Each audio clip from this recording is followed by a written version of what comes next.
एकदा एका जंगलात नदीच्या काठावर असलेल्या जांभळाच्या झाडावर एक माकड राहत होते. त्याचं जंगलात एक मगर आणि त्याची बायको राहत होती. एके दिवशी मगर नदीच्या काठावर येऊन झाडाखाली विसावला. दयाळू माकडाने त्याला काही जांभळे दिली. मगर दुसऱ्या दिवशी आणखी जांभळांसाठी परत आला, कारण त्याला जांभळे आवडत होती. जसजसे दिवस जाऊ लागले तसतसे मगर आणि माकड चांगले मित्र बनले.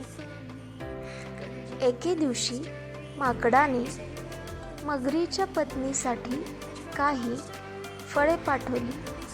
तिने जांभळे खाल्ली आणि तिला ती आवडली, पण तिला मस्तर वाटत होता, कारण तिला तिच्या नवऱ्याने माकडासोबत वेळ घालवणे आवडलेले नव्हते.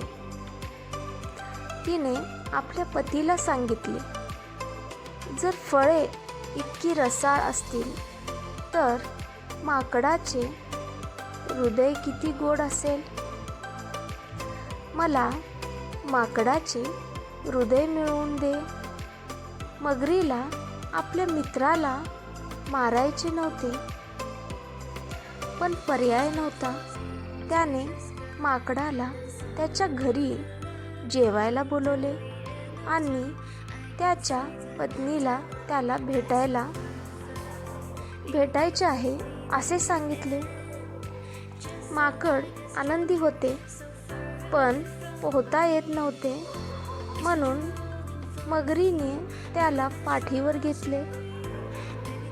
आपण माकडाला फसवल्याचा आनंद मगरीला झाला, मात्र बोलताना त्याने माकडाला घरी नेण्याचे खरे कारण सांगून टाकले.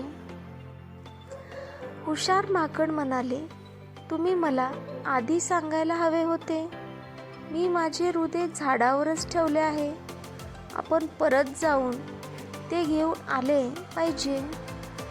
मगरीने त्याच्यावर विश्वास ठेवला आणि माकडाला पुन्हा झाडाकडे नेले.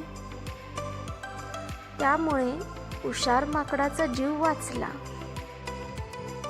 बोध: मित्रमैत्रिणी निवडताना काळजी घ्या आणि प्रसंगावधान राखा. तुम्हाला ही गोष्ट आवडल्यास please like, share and subscribe. धन्यवाद.